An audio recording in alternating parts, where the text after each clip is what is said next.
you there? Hey!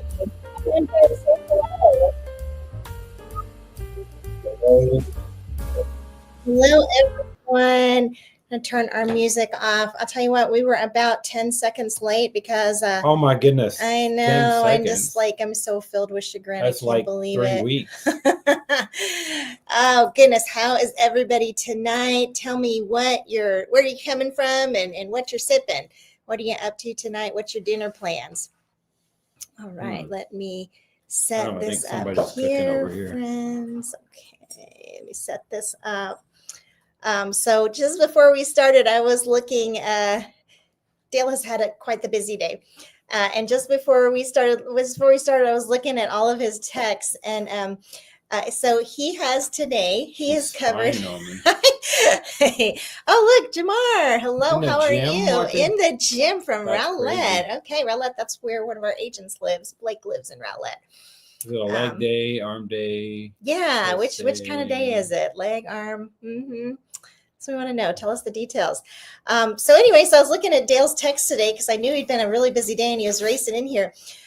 So he has in one day he has covered a client looking in McKinney, Prosper, Salina, Royce City, Goodland, and a little bit in Fort Worth. So there you go. Arms and back. There you go. All right, yeah. So there you go. So while Jamar has been doing physical exercise, Dale has been doing mental exercise. Hard at work over here, guys. Now he did all that from his office, so that's pretty cool. And I was working in my office today. I'm working on a video. I think you guys are really going to enjoy. In it, I'm going fully unplugged. On our, I think it's going to be a lot of fun, actually. I'm going fully unplugged on our last 5 builder closings. So I'm excited about that. Having a lot of fun looking up all of our notes, going to document all of our experiences. Because I think people really like to hear like that real life, like not just, they offer this floor plan, that they want to know how, what's the quality, what's the experience. We don't make things up anyway. So, yeah. So anyway, so that's fun. That's what I did today. I've been working on videos, writing all day and research. But yeah, today, guys, I want to talk to you about some plans that the Texas Legislature has for making homes more affordable. We will see. And we'll see. And honestly, I really am interested in you guys' opinions about it. So I really want you to chime in, because I can tell you right now, one of them, I am just on a hard no. Actually, I think 2 of them, I just really don't like at all. And it's because of that phrase, NIMBY, NIMBY. Have you ever heard of that? NIMBY? Ever heard of it? No? It stands for not in my backyard. So anyway, so some of these, as I was reading them, I was like, no, don't pass that one. But you know what? The Texas Legislature has been working hard to introduce some ideas to try to get, make housing more affordable. Plus, I don't know if you guys know this or not, but they're working on some property tax reform too. So we are seeing, and it's passed through the legislature, and now it has to go to the comptroller and then to the governor, and then it has to be voted on. But it looks like, pretty smooth sailing here, that property taxes are going to go down. These couple dollars. Well, hopefully more than that. What I read was that the average taxpayer would save about $500 a year. That's what I had read. So that's a pretty good, and I get, that property taxes are horrible in Texas.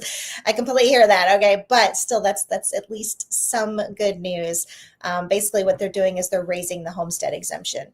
So up from 100 to 140,000. Let's thanks. Yeah, for you and me both. I'll be first in line on voting day. Yep. That's what I'm talking about. So from what I understand from reading it, was they're raising the homestead exemption from 100 to 140,000. And then for, I think it's the over 65 exemption, they're raising it from whatever it is right now, up to 200,000. Yeah. $200,000 homestead exemption. That is going to help. That's going to help, especially the over 65 age bracket. That's going to help a lot. Anyway, let's take a look. Let's see what I've got here, guys. Let's take a look at this article.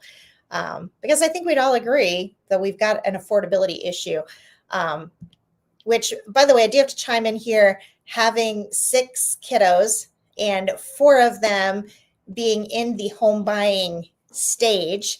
Okay, even though we're like old timers, we can really Speak for relate. yourself. Yeah, okay, whatever. We can really relate to that affordability struggle, right? Because we're Yeah. watching one of them is already a homeowner, the other 3, we're watching them struggle and going, gosh, housing is really, expensive. This is unaffordable. Mhm. And so, 3 of them are renting and, one of them is a homeowner. So even though like we've been homeowners since, oh gosh, we are so ancient, 1993, I think that we've been homeowners. Yeah, that's really old. I'm telling you. That It's is- so terribly old. Yeah, you and your sardonic sense of humor. Anyway, just so that you know, we can completely relate through the eyes of our adult children, even though you may not think we can, but we do. All right, so really interesting article here. Solving Texas's housing crisis, a path to home ownership. Texas is facing a housing affordability crisis. 9 out of 10 Texans consider housing affordability a problem where they live. And the Texas Comptroller has identified a lack of housing at price points affordable to middle and lower income earners as the core issue. I really like that the comptroller narrowed it down there, because in many areas we have like a housing surplus. We've just got a ton of this new construction out there. Doesn't help if people can't afford it. Yeah. Right. Yeah. Yeah. Love to hear your. Because if you look at the area that it's available, the median sales price is probably pretty high. So yeah. Yeah. So it's hard in terms of like in terms of we're supposed to Yeah. Go ahead. And this will go down a really long rabbit trail. Not the rabbit trail. We don't have to do it right now, but what I'm Mhm. saying it's not just going to be property taxes, though. There's a lot of other things, Very true. that are driving that inaffordability. So yeah, there's a lot of legislation on on mortgages that drives up the cost there. There's a lot of legislation on building that drives up the cost in that standpoint. So it's just, it's very true. Very true. A lot of different things. So. Well, speaking of what, let's dig into the article here, because that's going to come up as well. Yeah. Let's see here now. Let's see. The key is increasing the supply of missing middle housing. Okay, so those diverse housing options like townhomes, duplexes, and smaller single-family homes that bridge the gap between expensive single-family homes and high-rise apartments. And I agree with that. I think, we've got plenty of single family homes that a lot of people can't afford. Oh, yeah, we could. Yeah. Building more housing has a proven effect. Studies show it can decrease surrounding home and rent prices by as much as 6%. And Texans are ready for change.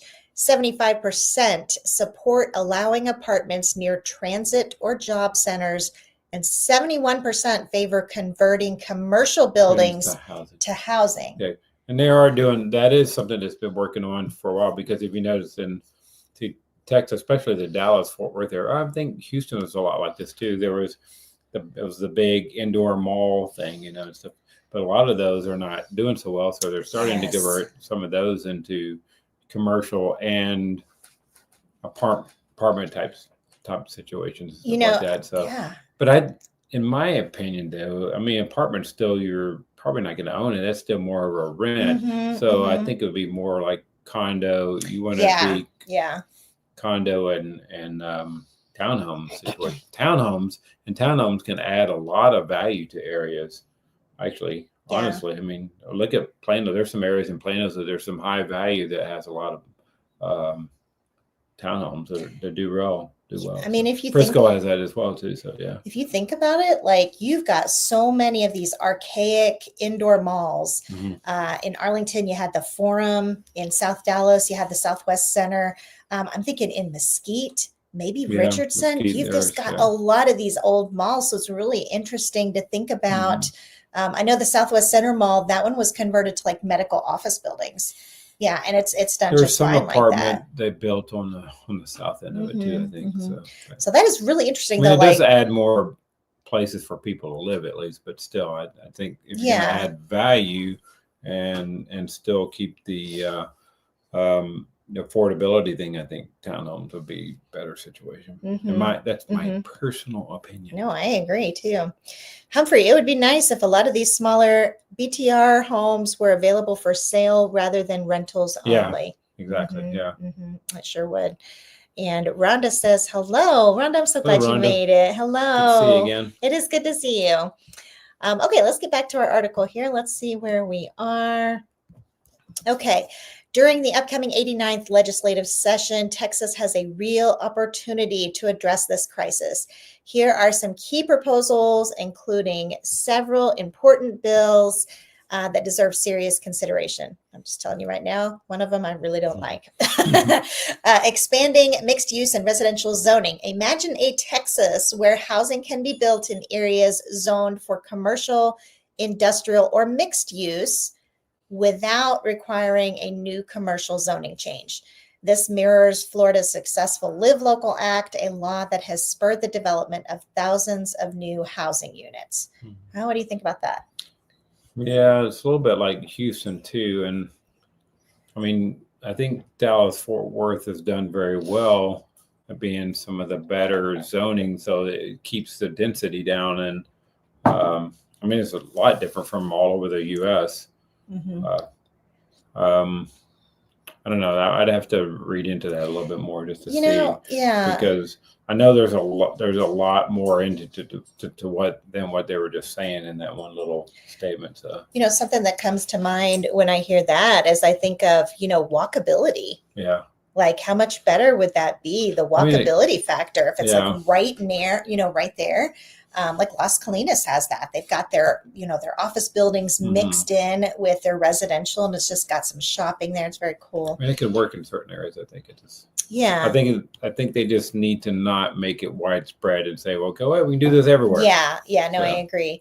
Hello again from Virginia. Hi there. Welcome back. It's good to see you joining us tonight. Okay, let me see. Where were we? Okay, let's see. Crucially, the concept aligns with SB 840, authored by Senator Brian Hughes, which aids to streamline municipal and county regulations for multifamily and mixed-use residential development projects, including the conversion of commercial buildings. So I think there's something to be said of converting commercial buildings. This approach not only increases supply, but can also stabilize or even decrease rents in lower income areas. But I still think you made a good point. If we're talking about converting commercial buildings, how does that contribute to home ownership?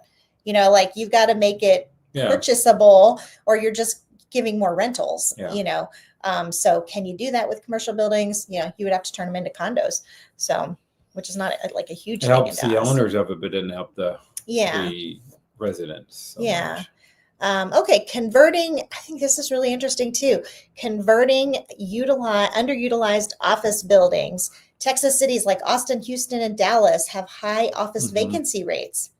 Converting these empty spaces into residential units offers a smart solution to two problems. You can turn a lot of those in those areas into condos and stuff that people can actually own and such. Yeah.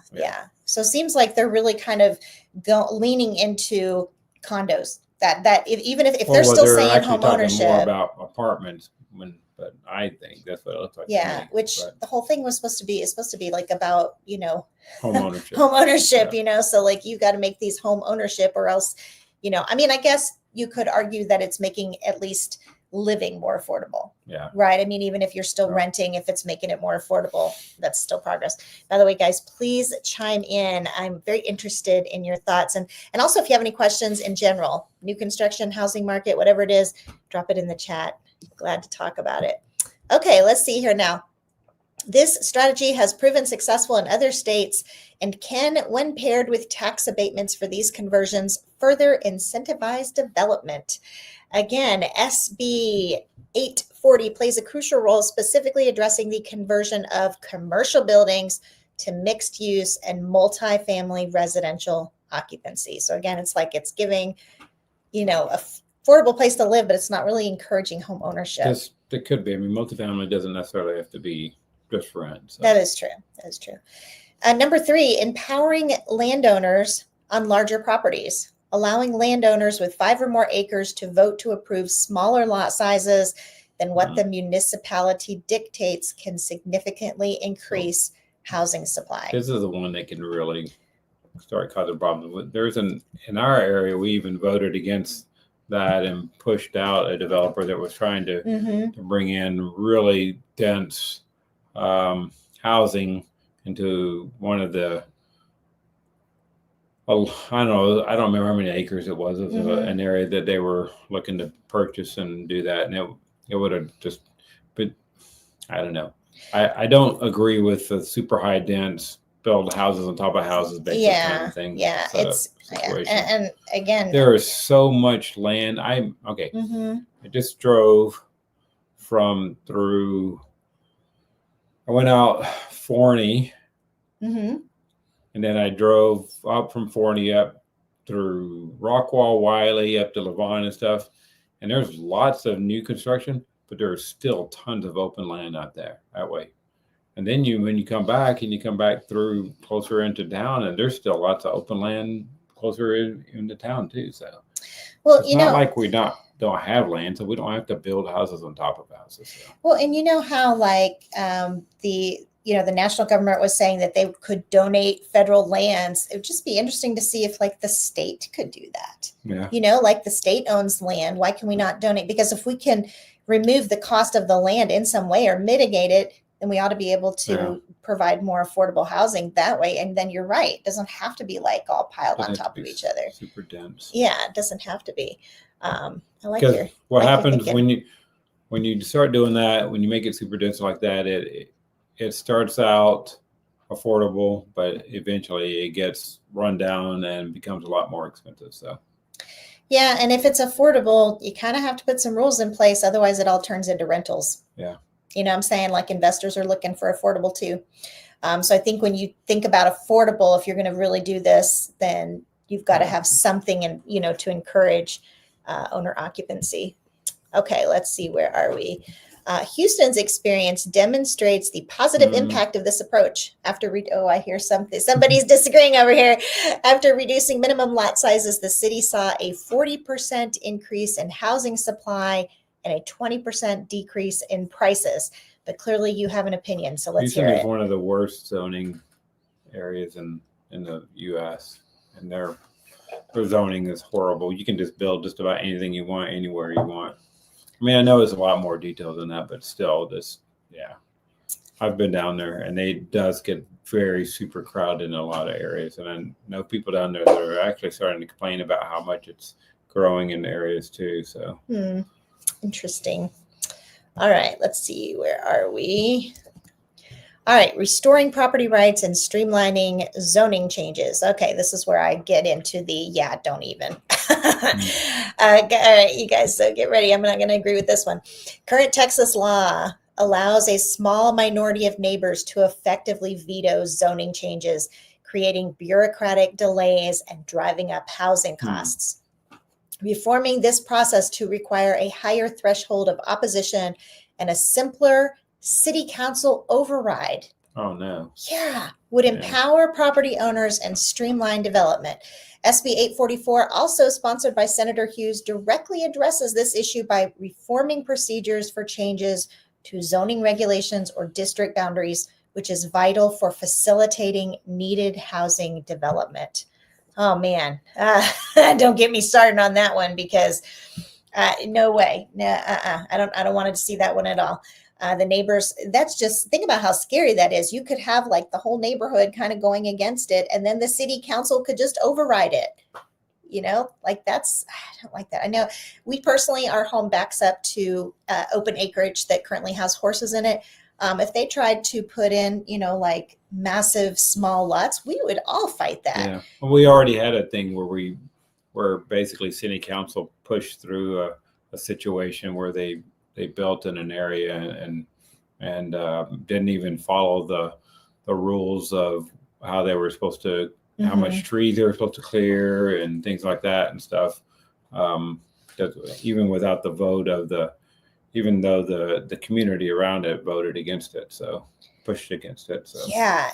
You know what? There was so much opposition to this development that he's talking about, and everybody showed up at the city council meeting, and the city council still approved it. Yeah. So, you know, that you can have like this whole collective of people saying they don't want that there, and it doesn't matter. City council vetoed it, and that's without this law. So imagine them making it even easier. So they're saying, you know, number one, less people would have to, or more people would have to oppose it. And even if more people did, they could still veto it. The city could still veto it. I mean, just talk about taking away the power from the homeowners who, you know, are saying, not in my backyard. NIMBY. All right, let's see, Rhonda. I grew up in the Houston area. I would not want to ever live there again. Too crowded with homes and people. Yeah, sounds like that's what you were saying too. No, I would never want to live there because of the humidity. I mean, Dallas is bad enough. This is like so humid down there.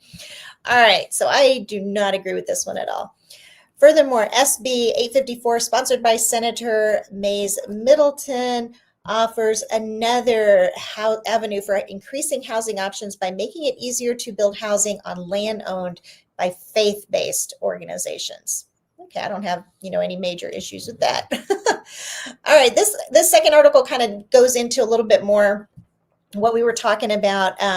Vacant offices and strip malls make it new life, and I just this fascinates me. I just think the idea, because the thing is that in Dallas, you know, your inside malls, they really aren't in anymore. They're There's not a few that, that you are know, still really good that are classic, that are nice. For the most part, it's like the outdoor malls became so popular, and so you've got these eyesores of these malls that are huge, and you know the parking lots are all cracked, and you've got weeds kind of growing in, and they just look awful. So I just think this is very interesting, this idea.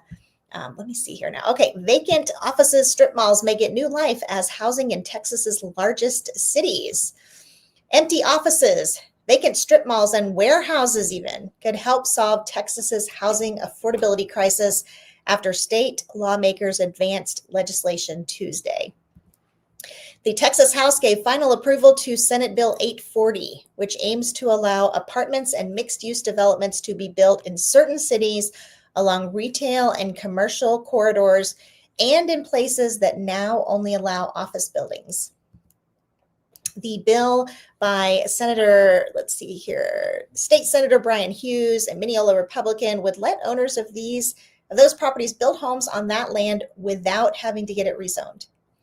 A process housing advocates and developers note is costly, lengthy, and ultimately drives up the final cost of a home. The bill would only apply to Texas's largest cities.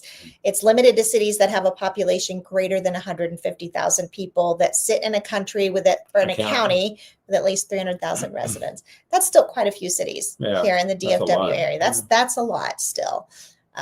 Let's see. The bill is part of a suite of GOP proposals aimed at curbing the state's high housing costs, chiefly by allowing more homes to be built. I think this is interesting. Texas needs 320,000 more homes than it has, according to one estimate. That's just one estimate. That's one estimate. That shortage, housing experts argue, helped drive up home prices and rents as Texas boomed over the last few years. I think anytime you hear that, they're leaving out the fact that it's about affordable. It's not about, I think anytime you hear somebody say, oh, we need this many houses built, well, no, kind of depends on, they've got to be affordable. Otherwise, there's no, that's not really going to help matters any. All right, let's see here now. Lawmakers have advanced bills to allow smaller homes on smaller lots and additional dwelling units in the backyards of single-family homes. They've also pushed legislation to more quickly put city building permits in developers' hands and make it harder for property owners to stop new homes from being built near them. Again, I'm going to say that I don't appreciate that. As a property owner that has land behind them, I was like, all right, I don't appreciate that at all. Don't make it harder for property owners to stop new homes. So that one, don't like it. Okay, let's see here now.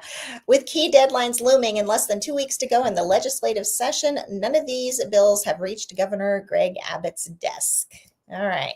There's broad support among Texas voters for allowing more homes and business and shopping districts and vacant office and commercial buildings to become homes.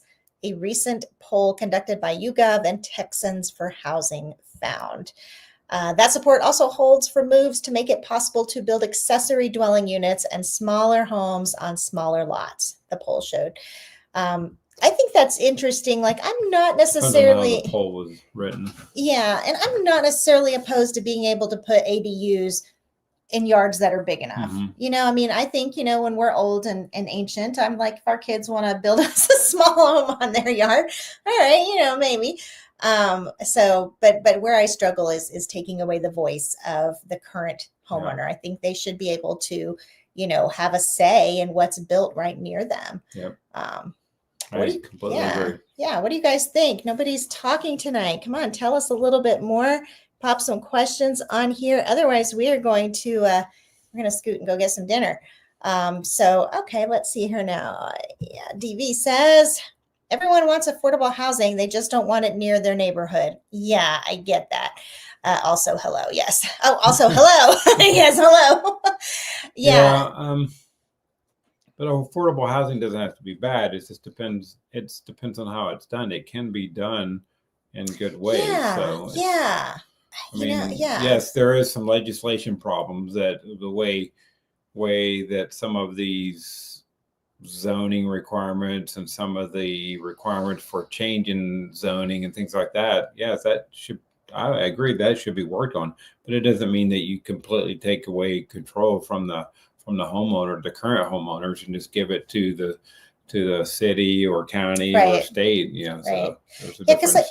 I think the way I feel about it is like, plus again, there's still tons of open land out there. There is so much open land around DFW.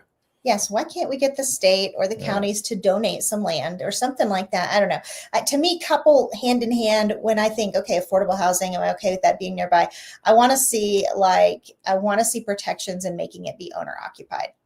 I mean, I just feel like owner occupied homes, regardless of whether they're affordable or not, I think they're going to be, people take pride in them. They put down deeper roots, and so to me, that's a big part of it. Like when I think, when I say not in my backyard, am I okay with affordable? Probably. Am I okay with it being completely investor owned and turning into rentals? Yeah, not so much. Nor do I want it to be like on teeny tiny lots, That's what Humphrey's saying too. Oh, Humphrey. Okay. I think affordable housing should be limited to owner occupants. Yes, that's what I think too. No investors. That would be the best strategy. I completely agree with you. I think that's a lot of it is just that investors can't own them. They've got to be owner occupants. Yeah. All right. Let's see here now. Rhonda says, I agree. I need space between houses and a view from my backyard. A field with horses is perfect for me. That's what we have, and we love it. We absolutely, we've got an oversized lot, we've got woods on both sides, as well as a view of horses in the back. Yep, and we absolutely love it. Okay. Have you heard anything about new property tax deductions for disabled veterans? That may have been in there so too, are you talking about partially, to where they're not 100%? Because if they're 100% disabled veterans, they don't owe any property taxes. Right. Like they're free and clear. They don't owe them at all. So are you just saying like if it's a percentage, of the disability that has to add up? Because otherwise there wouldn't be any need for tax deductions because they already don't owe anything, which I love that. I just love that rule. I think that's so such a great thing to have. Let's see here now. Partially disabled. Yes. No, I haven't personally heard anything. Dale is looking real quick to see if he sees anything about it. Like I said, the two that I saw were, the one is that the homestead exemption will go from 1 to 140. And then for, the over 65, that one may also be disabled. I'm not sure. That one's going to go up to 200,000. So, and I read some places said that will like eliminate property taxes for some people. I don't know how that could be because it only applies right to the school taxes. But right now it looks like it's like we already know 100% disabled, you're total exemption. 70 to 99% you receive a $12,000 exemption. 50 to 69 you receive a $10,000 exemption. 30 to 49% you get a $7,500 exemption. 10 to 29% you get a $5,000 exemption. So in addition, really, that's just not that much. Oh yeah, it's not. That's really not. I know they were talking about it, but I just haven't seen details on it yet. So I've read a lot about the current legislation, and I don't remember seeing anything about to say I could be wrong, but what I remember seeing about was just those two, and it sailed through, and I'm pretty sure it's going to go into effect. So people are going to see lower property taxes. And I think I don't see a huge property tax increase in values this year or next year, because we've just really kind of had a very stable year. Things are down in a few places, up slightly in a few places. So I think people will actually see the savings, whereas when home values are continuing to go up, you can say savings all you want. They don't actually see any savings as the value goes up. So I don't necessarily see that happening this year. We've definitely seen kind of a much softer year overall. Dale's still looking it up. Anybody else have any questions? Pop them in the chat and let me know, or just check in and tell us where you're viewing from. Also, if you have any future topics you'd like to hear, I definitely help with that as well. Okay, hang on. Let me look at this one. Slight pivot. Have you guys heard anything about the Lake Song development? I have not. I was reading earlier today about a new one in McKinney, but I have not heard that one. Dale's going to look at as well. Oh, you found the one in McKinney? Yeah, I heard a new one is coming. Okay, so I knew there was one coming. Here's Lake Song. This is it's a Huffines. Huffines do very well. Huffines are good developers. Is that Grand Prairie? Is that what I read? Or is that was saying that they Lake Song kind of looks like it. Where is that going to be? Huh. On the south side. Okay. Is that kind of near Goodland? Yeah, it's on the northeast side of 287. Oh, okay. I got Goodland is over on the okay. So it looks like it's got a good one. It's going to be on the south side. I mean, down that way anyway. So Mansfield is building on one side of 360 there. They got, FC Dallas is building a whole new sports complex and everything. And on the southwest side, they're building like a river walk and all that kind of stuff. So yep, DV says literally across the street from Goodland. Yep, that's what we're looking at. Boy, I'll tell you what, are they going to have to do something to increase access then? Because Goodland already has its own issues with Goodland access. Was built that way. It was yeah. Interesting. Are there any more lease to own properties anymore? I used to see that a lot. I know that the law changed on that several years ago. There were some real strict restrictions that went into play that pretty much outlawed it. So I don't know that they have that so much, and I'm not sure if the legislation has changed, but I know like we did a few, we did a few lease to own. And what would happen is the renter would put a lot of money down and then change, deciding that they wanted an option to buy. And then they would just change their mind and they'd be like, well, why can't I get my money back? So there was a disconnect there in the fact that it was really supposed to be like a down payment. So I know we had a couple. I think we had one that did convert to buying though. Let's see, Grand Prairie. All right. Why? Oh, this is a good question, Ron's Tribe. Why did the interest rate increase so much? I think that is a great question. Because, we keep thinking, we were just listening to a video about this yesterday, or was it yesterday?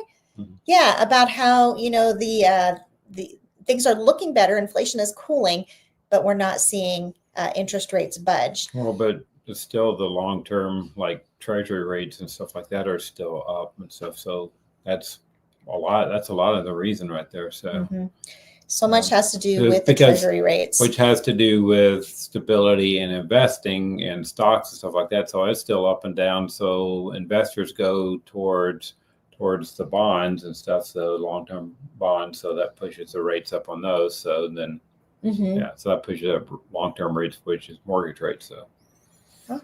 Makes sense. So that's where, in answer to your question, I guess really it's because we need to watch what's going on in the bond market. And also, so you have the bond market kind of acting weird, and then you have Powell hasn't taken any action to indirectly contribute to it. Yeah. It's so they're saying that we're not in a, what do they call it, inverse curve now. So inverted yield curve. Now basically it's everything's lining up. So if the Fed does lower rates, it might actually affect the long-term rates. So. And I did notice, I was looking They're at still afraid of inflation. I'm sorry. Yeah, that's great. Yeah. The dot plot does show that the large majority of the members of the Fed believe that rates are going to be down. Various predictions, some is saying as low as 6%. But again, as soon as that happens, prices are going to go up. You're going to get more demand into the market. All right, Rhonda said, yes, maybe that would help some sellers get rid of their homes. Yes, I agree. We've got a lot of sellers that are in trouble. Well, I mean, our sellers that are in trouble, though, they still have to make their payments. They're basically turning it into a rental, but just a lease to own. Let's see here now. And Kathy says, hi, Wendy and Dale. I'm moving to Dallas in July and would love to connect with you. I've looked at new builders and found a few I'm interested in. How cool. I'm moving from Chicago, just retired. That is so cool. We actually have some moving from Chicago that are just retired. Yeah, we've actually got several buyers right now that are just retired. And it's kind of cool. Like literally we have these buyers that just say, we woke up one day and decided to move to Dallas. Like literally, like they don't have anything holding them back. And it's because they're retirees, they're empty nesters. A lot of times their kids went off to college and never came back again. Like they all live in different states. And I just like that freedom's kind of cool. We'll have to send you our Let's Find Home questionnaire. Yes. I didn't really answer your question, Kathy. The answer is that we have a Let's Find Home questionnaire that we like you to fill out. And from there, I have a one-on-one meeting with you. And during that time, we talk about everything, that all of your criteria to kind of help get an idea of the best way that we can help you. So I don't do like on the fly phone calls. I'm really much more into like intentionality one-on-one meetings so that we can best, kind of figure out how to best meet your needs. So definitely check out the description of any of our videos or, on our channel header as well. Yep. The link is going to be right there. So what you want is our Let's Find Home questionnaire. That's how we get connected. So, okay. Following Kathy's comment, looking forward to formally connecting with you guys within the next 6 months or so. Hey, we're looking forward to it too. We definitely are. We've had several closings just recently and several new buyers as well. So yeah. Okay. And Kathy said, okay. Well, Kathy, I hope that you're able to find it. Really would love to get connected with you. Thank you. You are welcome. We love the personal connection, love the face-to-face meetings. Yeah, absolutely. Enjoy doing that. So. All right. Well, I guess real quick on the disabled vet thing, there is a bill that they're proposing that basically says, depending on the percentage that you are disabled, you get that much percentage on your property tax reduction. So that's what they're looking at trying to do. Okay. So there is something proposed. Cool. Okay. So, Humphrey, what areas are you seeing the most buyer activity? That's a great question. We always see a disproportionate amount in Collin County, right? That's for a couple different reasons. It's got your best rated schools. And then also because it's your most densely populated county, people hear about it more. And so like when they go to look, then they look online, that's what comes up. Collin County. And then you have these great areas on the south side, Midlothian, Waxahachie, Red Oak. These are neat areas, and you just don't hear about them because they're not as densely populated. Midlothian, I would say, is really up and coming. So is Waxahachie, but you just don't. And their schools are not as good. That's the other thing about Collin County. So for the most part, like for us, a lot of our reach outs are on the north side or the east side. Rockwall, Royce City, Fate. We get a lot of that. Sometimes Forney. If you want to follow the most buyer activity, Humphrey, you want to look on the exurbs because it's all new construction. I've got a video I'm publishing this weekend where I talk about how pending home sellers are hurting. Oh my goodness, this is very, very hard. Pre-owned, I'm sorry, not pending, pre-owned. Pre-owned home sellers are really hurting. And then new construction pending sales are way up. And so if you want to think about like what areas are you going to have the most buyer activity, it's going to be a new construction. It's going to be in your exurbs, and the bulk of it is going to be on the north and the east side. I'm not saying there's not any on the other areas, but to the extent that you're like, where's the most buyer activity, it's going to be new construction on the north side. In general, new construction is really having a heyday here. Yeah, Rhonda, have a great evening, everyone. Thanks, Wendy and Dale. Thank you, Rhonda, for popping on and saying hi. This is the highlight of our week. Really enjoy Thanks, Rhonda. hopping on and getting to say hi to everybody, and then before we start, Dale always makes dinner and gets it simmering. So, as we're here, we're like smelling dinner. And then when we get off, we get to go eat our dinner. So that's always nice. Let's see, Mr. Owell. My family and I are moving to the DFW area summer 2026. We're looking at Wiley. I'm interested in your thought for new construction in that area. Wiley is very nice. I love their schools. Really love how high rated their schools are. Wiley, I would say one strike against it is highway access. Access is a little tough.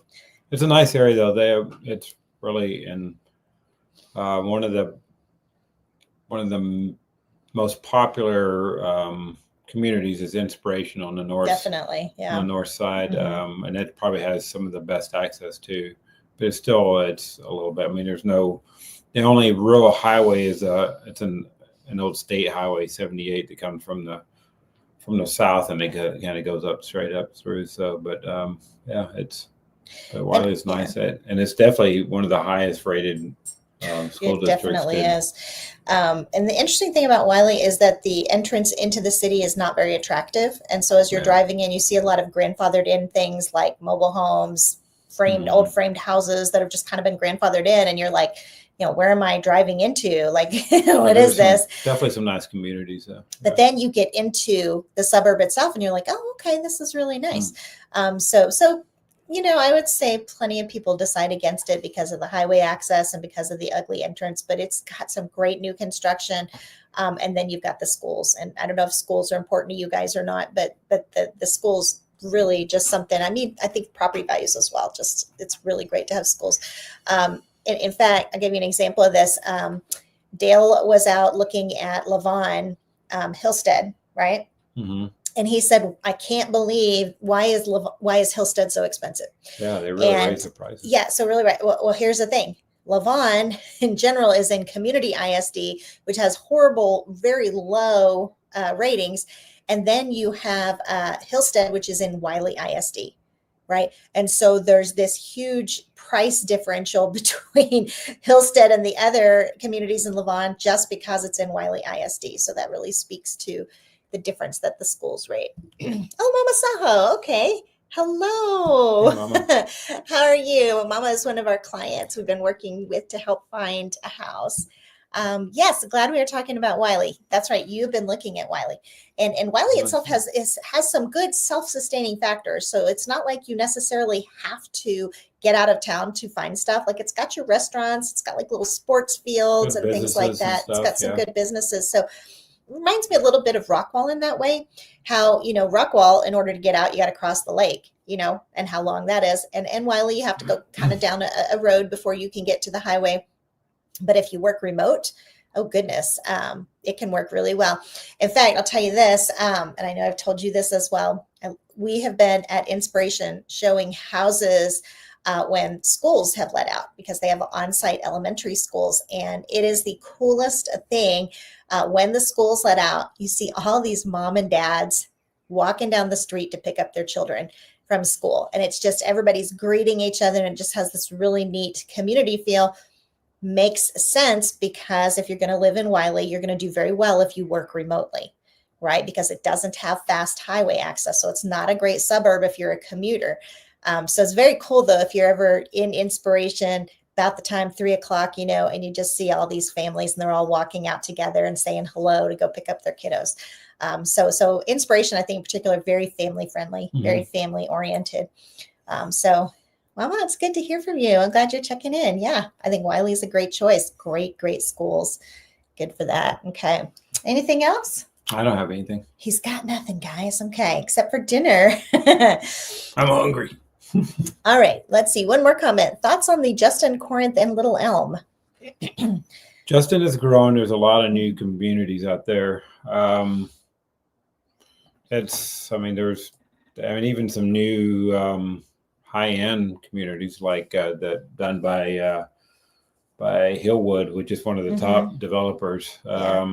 Corinth, I haven't looked at Corinth, but that's a little more closer to Denton off of their Little Elm. Little Elm, there's some nice communities in Little Elm, but Little Elm struggles again. I think partly it has to, they have a low Very low school low rating. rated school district, but they all it struggles a little bit because of access. And they're like right next to Frisco, and I don't know if it's a comparison of it. It's just so weird that Little Elm schools are so poorly rated when it's surrounded by like these really great rated schools. There's some gorgeous neighborhoods, especially closer to the lake and stuff. There's some, but they have some of the lowest rated school ratings like in the entire DFW area. So I would say of the three, I would say Little Elm is probably your one that's probably the most growth and the most new construction is Justin. Justin has a lot going on out there. So right now. All right, maybe our last comment for the night. Thank you. You are so welcome. You're welcome, Mama Saho. It's nice to talk to you again. All right, you guys. So we are going to call it a night. It's been fun again to say hello, to pop on here. Really love how much you guys come back and visit with us every Tuesday night. But for now, we're going to call it a night. We're going to head over to get some dinner and hope you guys have a great evening as well. Good night. All right. Good night.